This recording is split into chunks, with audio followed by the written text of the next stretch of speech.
നമസ്കാരം. ന്യൂസ് കേരള പ്രധാന വാർത്തകളുമായി CK നാസർ കാഞ്ഞങ്ങാട്. വയനാടിനെ മരവിപ്പിച്ച കേരളം കണ്ട ഏറ്റവും വലിയ ദുരന്തത്തിൽ ഇതുവരെ 155 പേർ മരിച്ചു.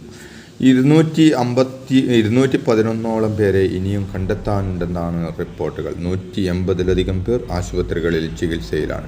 പുലർച്ചെ നടന്ന ദുരന്തം ഇന്നലെ രാവിലെയോടെ മാത്രമാണ് പുറം ലോകം അറിഞ്ഞത്. ഇപ്പോഴും ദുരന്തത്തിൻ്റെ വ്യാപ്തി വ്യക്തമായിട്ടില്ല.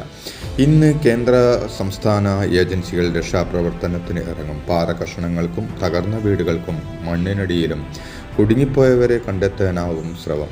പ്രദേശത്തെ പാടികൾ പലതും ഒഴുകിപ്പോയി. ഇതിലുണ്ടായിരുന്ന ഇതര സംസ്ഥാന തൊഴിലാളികളെയും കുടുംബത്തെയും രക്ഷിക്കാനായോ എന്നതും വ്യക്തമല്ല. ഇന്നത്തെ തെരച്ചിലോടെ ദുരന്തത്തിൻ്റെ ചിത്രം വ്യക്തമാകുമെന്നാണ് കരുതുന്നത്.